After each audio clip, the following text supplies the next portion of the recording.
Quand le matin fut venu, ils conduisirent le Seigneur Jésus devant Pilate. En réponse à la question posée par le gouverneur, « Es-tu, toi, le roi des Juifs ?» Le Seigneur Jésus lui répondit, « Dis-tu ceci de toi-même ou d'autres te l'ont dit de moi ?» Et Pilate répliqua, « Suis juif, moi.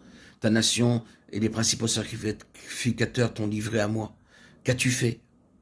Jésus répondit, « Mon royaume n'est pas de ce monde. Si mon royaume était de ce monde, mes serviteurs auraient combattu afin que je ne fusse pas livré aux Juifs. Maintenant, mon royaume n'est pas d'ici. » Pilate donc lui dit, « Tu es donc roi ?» Jésus répondit, « Tu le dis, je suis roi. Moi, je suis né pour ceci et c'est pour ceci que je suis venu dans le monde, afin de rendre témoignage à la vérité. Quiconque est de la vérité écoute ma voix. » Pilate lui dit, « Qu'est-ce que la vérité ?» Mais sans attendre la réponse, il sortit vers les Juifs et leur dit, « Moi, je ne trouve aucun crime en lui. » Ce fut le témoignage que le Seigneur Jésus donna devant Pilate. De nos jours, beaucoup pensent que la question d'être le roi des Juifs était une affaire politique. Mais la Bible nous enseigne que lorsque Pilate demanda au Seigneur Jésus, « Es-tu toi le roi des Juifs ?» Jésus dévoila la véritable signification de cette question, en demandant si cela était de Pilate lui-même ou bien si c'était quelque chose qu'il avait entendu. Cette information était d'une grande importance, car le Seigneur Jésus témoignait ouvertement et sans rien cacher qu'il était le roi.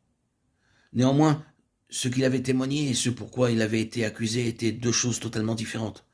Le roi était étroitement uni à son royaume et en conséquence il déclara « Mon royaume n'est pas de ce monde ».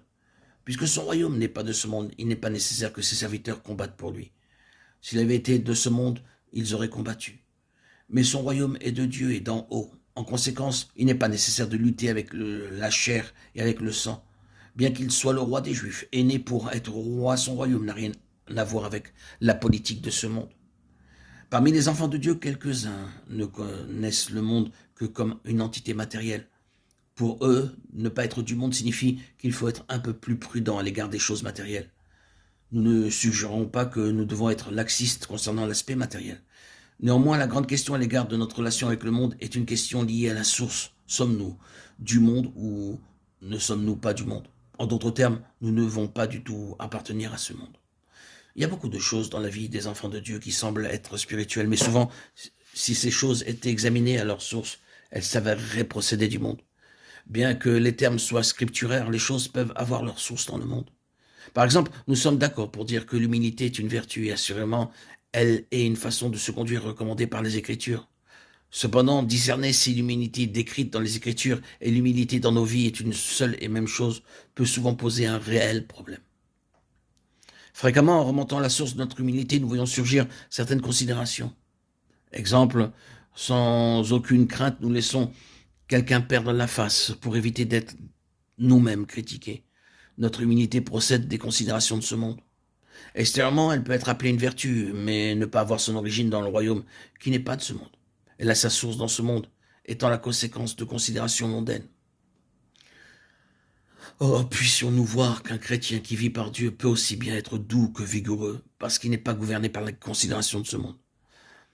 Les enfants de Dieu parlent souvent comme étant du ciel. Que signifie être du ciel?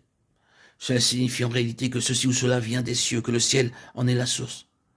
De la même manière que signifie alors être du monde. Cela ne se rapporte pas au fait que notre être est en contact permanent avec le monde.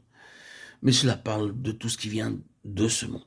Il règne et gouverne sur un royaume qui n'est pas de cette terre. Son royaume n'a rien de commun avec celui de ce monde.